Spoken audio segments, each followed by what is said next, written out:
You're unconscious. Completely. Out cold. Your brain is somewhere else entirely, probably dreaming about something that makes absolutely no sense, and that you'll spend the first 10 minutes of tomorrow trying to remember.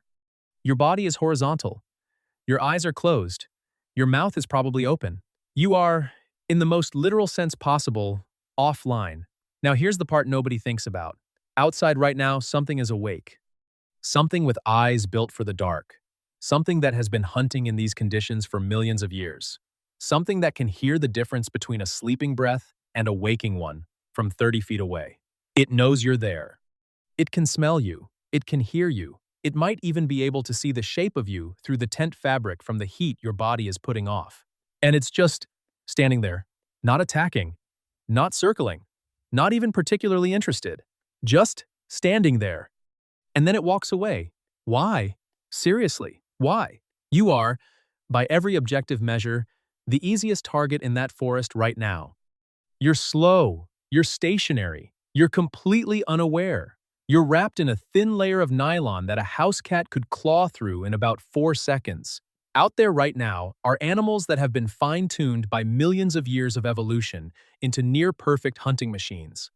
A leopard can see in light levels 7 times lower than what a human eye needs. A wolf's hearing can detect sounds at frequencies completely outside our range. It can hear you breathing from the other side of a tree line. A bear can smell a meal from over 20 miles away, under the right conditions. 20 miles. You are approximately 0 miles away. And yet, nothing happens. Campers sleep in bear country every night. Safari tourists sleep in tents 50 meters from lion prides. Researchers sleep in rainforests full of jaguars and leopards and things that don't even have common English names yet. And they wake up every morning, almost without exception. So what is actually going on here? Here's what makes this genuinely strange. You are not a scary animal. I know that's uncomfortable to hear, but let's be honest about what we are physically. No claws, no fangs worth mentioning, no armor, no venom, no speed, no night vision. The average human runs about 12 miles per hour. A house cat runs faster than that. A house cat, the animal that knocks things off tables for fun, is faster than you. We are physically unremarkable, arguably unimpressive, a medium-sized primate with excellent posture and a completely unwarranted level of confidence about our place in the food chain, and yet, here we are, sleeping in the middle of the wild like we own the place, and the wild largely lets us. There are several reasons for this, and they stack on top of each other in ways that are genuinely fascinating. Each one opens a door. And behind every door, something stranger.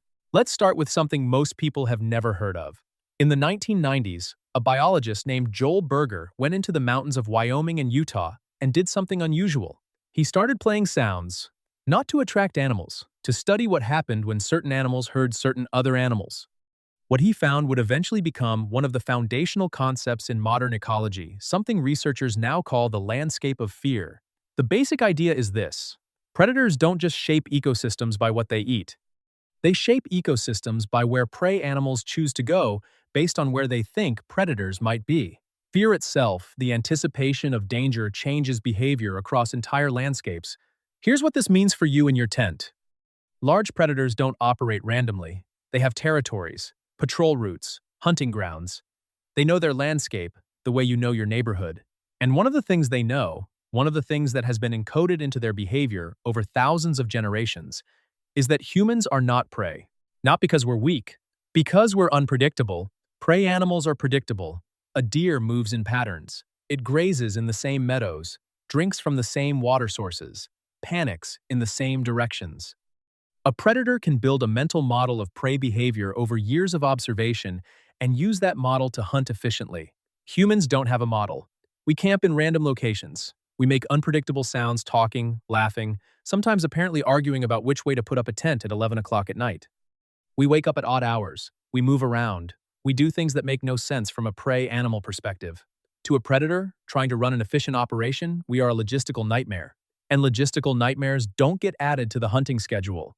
But that's not all. Because here's the thing nobody talks about. You are also, acoustically, one of the strangest things in that forest. You snore, not all of you, but enough of you. And a snoring human is producing a sound that has no equivalent anywhere in the natural world. No prey animal snores. No prey animal talks in its sleep. No prey animal rolls over at 3 a.m. and unzips a sleeping bag, which, if you've never thought about it, sounds absolutely terrifying in a quiet forest. Zzz, zip. Every animal within 100 meters just had a small heart attack. And then nothing happened. And they had to process that. You are confusing on a level that goes beyond smell or sight. You are acoustically bewildering. This is actually more significant than it sounds. A predator's hunting system is calibrated to specific acoustic signatures. The snap of a twig under a hoof, the rustle of a rabbit moving through grass, the specific frequency of a frightened animal's breathing when it knows something is close. These sounds trigger the hunting response. They are the cues the predator has evolved to recognize and react to. You produce none of them. Instead, you produce the low rumble of snoring, occasional sleep-talking in a language that no animal on Earth was built to parse, the crinkle of a synthetic sleeping bag, the beep of a watch alarm at 6 a.m. that you set with full confidence you'd actually want to get up at 6 a.m. and then immediately regretted. None of these sounds say prey. None of these sounds trigger the hunting response in any predator that has ever existed. They say something else entirely. They say, unknown. And in the wild, unknown is dangerous. Not because the predator thinks you're stronger, but because unknown means unpredictable. And unpredictable means the predator cannot calculate the outcome of an engagement with you before committing to it. A predator that can't calculate the outcome before committing doesn't commit. It moves on. It finds something it understands. But that's not all. Here's the twist that almost nobody knows about. You're not actually as unconscious as you think. Human sleep is not a single state. It's a cycle. You move through stages, deep slow-wave sleep, lighter stages, REM, and you cycle through these roughly every 90 minutes all night long. During the lighter stages, which take up a surprisingly large portion of your total sleep time, your brain is doing something remarkable. It's still listening. Researchers call this the sentinel function. The idea is that even while you're asleep, your brain maintains a kind of background watch on the acoustic environment around you. Familiar sounds get filtered out, your partner's breathing, the wind, distant traffic. Your brain learns these are safe and stops bringing them to your attention. But unfamiliar sounds, a twig snapping in an unusual pattern, a shift in the ambient noise of the forest, something large moving nearby, these get flagged. They pull you upward toward waking faster than you'd expect. And here's where it gets interesting. This sentinel function doesn't work the same way for every person in a group. Research on sleep in traditional societies, groups that still sleep in conditions closer to how humans slept for most of our history, found something remarkable. People in groups don't all hit their lightest sleep stages at the same time. Their sleep cycles are slightly offset from each other, which means at almost any point during the night, someone in the group is in a lighter sleep stage than everyone else. Someone is always closer to awake. The group, collectively, maintains a watch that no individual could maintain alone. Not on purpose. Not by design. Just by biology.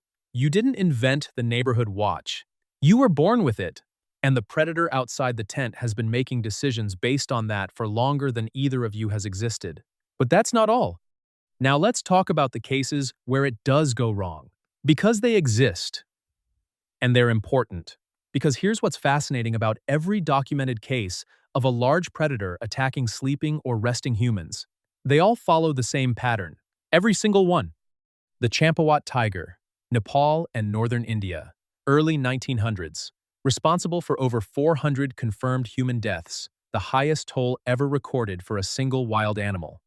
When the hunter Jim Corbett finally tracked and killed her, he found that she had been shot at some earlier point, probably by a poacher, and the bullet had shattered 2 of her canine teeth. She could no longer hunt her natural prey. Deer were too fast, too strong, too hard to kill without fully functional weapons. Humans, by comparison, were slow, predictable, often alone, often at the edge of villages, often in the dark. She didn't choose humans because we're weak. She chose humans because she was desperate. And desperation overrides the inherited caution that keeps most predators away from us. The pattern repeats. The Tsavo man-eaters of Kenya injured animals. The leopard of Rudraprayag operating in territory devastated by disease that had eliminated its normal prey. The bear attacks most commonly documented in North America, almost always a predator that has lost its natural fear of humans through repeated food conditioning. Someone left food out. Someone fed the bear from their car. Someone closed the distance between humans mean danger and humans mean food. And once that line gets crossed, the inherited caution dissolves. Fast. Disturbingly fast. The rule holds almost universally intact ecosystem. Healthy predator, humans behaving like humans, and nothing happens. But that's not all. Here's the part that reframes everything. We think of ourselves as prey animals who got lucky, clever enough to make tools, smart enough to build walls, organized enough to scare things off with fire. But that's not the full story. For most of human history, we were not hiding from predators. We were hunting them. Not defensively, not as a last resort. Actively, deliberately, systematically. Across every continent humans have ever occupied, the arrival of humans correlates with the disappearance of large predators. Not just megafauna, not just mammoths and giant sloths, predators. Cave lions, gone. Cave hyenas, gone. The American lion larger than any lion alive today, gone. The dire wolf, gone. All of them vanished within thousands of years of humans arriving in their territories. This is not a coincidence. And the predators alive today, the lions, the leopards, the bears, the wolves, they are the descendants of the animals that survived that period. The ones that learned at a genetic level that humans are not prey. Humans are the other thing. The thing you don't engage with. The thing that follows you. The thing that comes back. Because here's what separates human hunting from every other predator on the planet. We remember. A lion attacks a zebra. The zebra escapes. The lion moves on. It doesn't hold a grudge. It doesn't track the zebra for days. It doesn't organize the other lions. We do. If a predator attacked a human in a hunter-gatherer band, the entire band responded. Not just that night. For days. Until the predator was found. We invented revenge as a survival strategy. And the predators that are alive today carry the memory of that somewhere in their biology. Not a thought. Not a memory in the way you experience memory. A signal. Ancient. Inherited. Unambiguous. Don't start something with that. So here's what's actually happening when you're lying in that tent. The animal outside, and there is an animal outside, is not ignoring you. Ignoring implies indifference.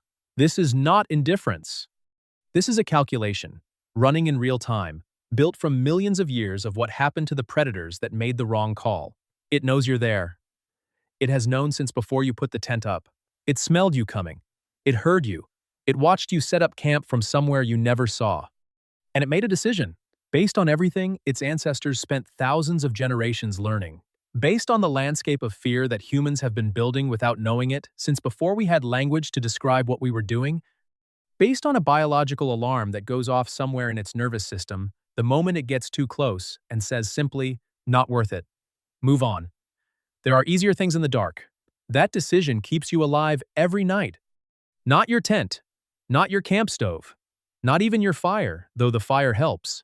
The decision the predator made before you ever closed your eyes. So next time you're lying in the dark, listening to whatever's moving out there, and you feel that old, familiar pulse of anxiety, that's fine. That feeling is ancient. It kept every ancestor you've ever had alive long enough to become your ancestor. But the thing outside? It's already walking away, because somewhere in the part of its brain that doesn't think in words, it remembers what we are. You didn't survive the wild. The wild learned to survive you.